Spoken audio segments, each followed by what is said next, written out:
بسم اللہ الرحمن الرحیم۔ السلام علیکم، آپ دیکھ رہے ہیں الف نیوز اور میں ہوں آپ کے ساتھ ماجد علی۔ شامل کرتے ہیں آج کی آن لائن ہیڈ لائنز۔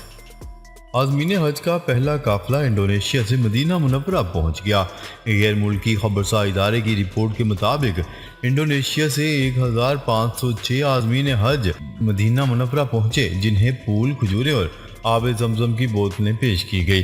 سعودی وزیر برائے حج و عمرہ کا کہنا ہے کہ اس سال حج سیزن کے دوران 10 لاکھ عازمین کو سہولیات فراہم کی جائیں گی تاکہ وبا سے ان کی حفاظت کو یقینی بنایا جائے، کوالٹی سروس فراہم کی جائے اور ان کو بحفاظت اپنے ملک واپس بھیجا جائے۔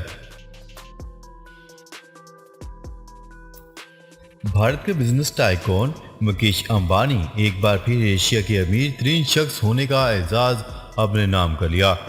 انڈیا کی ریلائنس انڈسٹریز کے چیئرمین مکیش امبانی نے گوتم اڈانی سے ایشیا کے امیر ترین شخص ہونے کا اعزاز واپس لے لیا۔ دنیا میں سب سے سستا پیٹرول وینزویلا اور سب سے مہنگا ہانگ کانگ میں۔ پاکستانی حکومت نے پیٹرولیم مصنوعات کی قیمتوں میں ایک بار پھر بڑا اضافہ کر دیا۔ پیٹرول اور ڈیزل کی قیمتوں میں 30 روپے اضافے کے بعد نئی قیمت 209.30 فی لیٹر ہو گئی۔ تاہم اس وقت دنیا میں سب سے سستا اور مہنگا پیٹرول کہاں ملتا ہے؟ دنیا بھر میں سب سے سستا پیٹرول اس وقت وینزویلا میں ہے، جہاں اس وقت 1 لیٹر کی قیمت پاکستانی روپوں میں 450 روپے فی لیٹر ہے۔ عمران خان نے آج اسلام آباد آنے کا فیصلہ کر لیا اور لانگ مارچ سے متعلق اہم فیصلہ بھی متوقع۔ Pakistan Tehreek Insaf P T I کے چیئرمین نے آج صبح اسلام آباد آنے کا فیصلہ کر لیا۔ ذرائع کے مطابق chairman P T I Imran Khan کی صدارت میں P T I core committee کا اجلاس آج کے پی کے ہاؤس میں طلب کر لیا گیا ہے۔ کور کمیٹی اجلاس میں لانگ مارچ کے حوالے سے اہم فیصلے متوقع ہیں۔ واضح ہے کہ عمران خان پشاور ہائی کورٹ سے 25 جون تک راہداری ضمانت حاصل کر چکے ہیں۔ محکمہ موسمیات کی ملک میں شدید گرمی کی لہر کی پیش گوئی۔ محکمہ موسمیات نے آئندہ 4 سے 5 روز کے دوران ملک بھر میں شدید گرمی کی لہر کی پیش گوئی کر دی۔ موسم کا حال بتانے والوں نے کہا ہے کہ ملک کے بیشتر علاقوں میں درجہ حرارت میں غیر معمولی اضافے کا امکان ہے۔ سندھ اور مشرقی بلوچستان میں دن کے درجہ حرارت معمول سے زیادہ رہنے کا امکان ہے۔ دوپہر یا شام کے دوران گرد آلود ہوائیں چلنے کی بھی پیشگوئی کی گئی ہے۔ صدر مملکت ڈاکٹر عارف علوی نے قومی احتساب بیورو اور الیکشن ترمیمی بل 2022 بغیر دستخط واپس بھجوا دیا۔ صدر مملکت ڈاکٹر عارف علوی نے قومی احتساب ترمیمی بل 2022 اور الیکشن ترمیمی بل 2022 بغیر منظوری کے واپس کر دیا۔ ترمیمی بل کو پارلیمنٹ اور کمیٹیوں کی شق 1B کے حوالے سے دوبارہ غور کے لیے وزیر اعظم کو واپس بھجوا دیا گیا۔ گوگل نے ملازمت میں انٹرویو کی مددگار ایپ پیش کر دی۔ اگر آپ کو ملازمت کا انٹرویو دینے میں الجھن کا سامنا ہے تو گوگل نے اب اس کی تیاری کا بھی ٹول پیش کر دیا۔ اسے گوگل نے انٹرویو وارم اپ کا نام دیا ہے، جس میں ایک سافٹ ویئر آپ کا انٹرویو لیتا ہے، لیکن اس کے تمام سوالات حقیقت پر مبنی ہوتے ہیں اور ہیومن ریسورس ماہرین کی رائے سے تیار کیے گئے ہیں۔ افغان آرمی کی بھارت میں عسکری تربیت پر کوئی اعتراض نہیں۔ افغان وزیر خارجہ افغانستان میں طالبان حکومت نے اپنے سپاہیوں کی بھارت میں عسکری تربیت پر آمادگی کا اظہار کرتے ہوئے کہا ہے کہ افغان آرمی کی بھارت میں ٹریننگ پر کوئی مسئلہ نہیں ہے۔ نیوز رپورٹ کے مطابق انٹرویو دیتے ہوئے افغان وزیر خارجہ عبداللہ یعقوب نے ایک سوال کے جواب میں کہا ہے کہ طالبان حکومت کو اپنے آرمی افسران کی بھارت میں ٹریننگ پر کوئی اعتراض نظر نہیں آتا۔ ترکی کا سویڈن اور فن لینڈ پر اعتراض دور کرنے کے لیے نیٹو متحرک۔ فن لینڈ اور سویڈن کی فوجی اتحاد میں شمولیت کے خلاف ترک صدر رجب طیب ایردوان کی مذمت کو روکنے کے لیے نیٹو سرتوڑ کوشش کر رہا ہے۔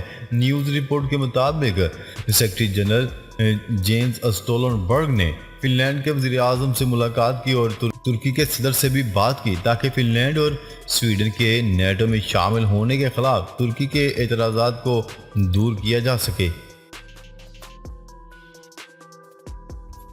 روس کا یوکرین کے فوجی طیارے کو مار گرانے کا دعویٰ۔ روس نے یوکرین کے اسلحہ اور جنگی سامان لے جانے والے فوجی مال بردار طیارے کو مار گرانے کا دعویٰ کر دیا۔ غیر ملکی خبرساں ادارے کی رپورٹ کے مطابق روس نے بحیرہ اسود میں یوکرین کے ایک کارگو طیارے کو تباہ کرنے کا دعویٰ کیا ہے۔ یہ کارگو طیارہ یوکرین کی فوج کے زیر استعمال بھی تھا اور جنگی جہاز سازوسامان کی ترسیل پر مامور تھا۔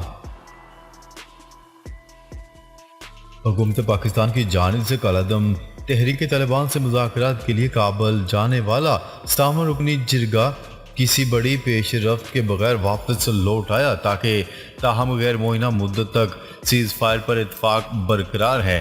نیوز رپورٹ کے مطابق طالبان کی ثالثی میں حکومت پاکستان اور کالعدم ٹی ٹی پی کے درمیان کابل کے انٹر کانٹیننٹل ہوٹل میں 2 روز تک جاری رہنے والے مذاکرات ختم ہو گئے، جس کے بعد حکومت پاکستان کا قبائلی عمائدین، سیاستدان اور اراکین پارلیمنٹ پر مشتمل 57 رکنی جرگہ واپس آ گیا۔ فرانسیسی صدر نے یوکرین پر حملے کو ولادیمیر پوٹن کی تاریخی غلطی قرار دے دیا۔ غیر ملکی خبرساں ادارے کی رپورٹ کے مطابق ایک انٹرویو میں فرانس کے صدر کا کہنا ہے کہ روسی صدر ولادیمیر پوٹن نے یوکرین پر چڑھائی کر کے ایک تازہ تاریخ اور بنیادی غلطی کی ہے، جس کی وجہ سے روس اس وقت تنہائی کا شکار ہے۔ فرانسیسی صدر کا کہنا تھا کہ روس کی تذلیل نہیں کی جانی چاہیے تاکہ جس روز لڑائی رکے تو ہم سفارتی طریقے سے کوئی راہ ہموار کر سکیں۔ بھارتی وزیر خارجہ کی یورپی ممالک پر شدید تنقید۔ بھارتی وزیر خارجہ ایس جے شنکر نے یورپی ممالک کو شدید تنقید کا نشانہ بناتے ہوئے کہا ہے کہ یورپ کو اس سوچ سے باہر نکلنا ہوگا کہ یورپ کا مسئلہ ساری دنیا کا مسئلہ ہے۔ بھارتی میڈیا کی رپورٹ کے مطابق بھارتی وزیر خارجہ ایس جے شنکر نے یورپی ممالک پر شدید تنقید کرتے ہوئے کہا ہے کہ یورپی یونین کو اس مائنڈ سیٹ سے نکلنا ہوگا کہ یورپ کا مسئلہ پوری دنیا کا مسئلہ ہے، جبکہ دنیا کے مسائل یورپ کا کچھ لینا دینا نہیں ہے۔ روس کو رواں ماہ تیل اور گیس کی مد میں ریکارڈ آمدنی۔ روسی وزارت خزانہ نے گزشتہ روز ایک بیان جاری کرتے ہوئے کہا ہے کہ روس کو رواں ماہ کی مدت میں تیل کی بلند قیمتوں کے باعث توقع سے بڑھ کر اضافی آمدنی ہو گئی۔ غیر ملکی خبرساں ادارے کی رپورٹ کے مطابق صرف ماہ جون میں اضافی 393 بلین روبل آمدنی ہونے کا امکان ہے۔ ترجمان روسی وزارت خزانہ نے مزید کہا ہے کہ بجٹ کے اصول کی بعض دفعات کی عارضی معطلی کی وجہ سے وزارت اس سال مارکیٹ فاریکس آپریشنز کرنے کا ارادہ نہیں رکھتی۔ وفاقی حکومت کا بجٹ میں ہر طالب علم کو آسان قسطوں پر لیپ ٹاپ دینے کا فیصلہ۔ حکومت نے بجٹ میں ہر طالب علم کو آسان قسطوں پر لیپ ٹاپ دینے کا فیصلہ کر لیا۔ وفاقی وزیر منصوبہ بندی احسن اقبال کا کہنا ہے کہ آئندہ ترقیاتی بجٹ میں نوجوانوں کے لیے بہت کچھ رکھا جائے گا۔ نوجوانوں کو میرٹ پر لیپ ٹاپ دیے جائیں گے۔ بجٹ میں سائبر سیکیورٹی اور آرٹیفیشل انٹیلیجنس کی تربیتی پروگرام بھی شامل ہے۔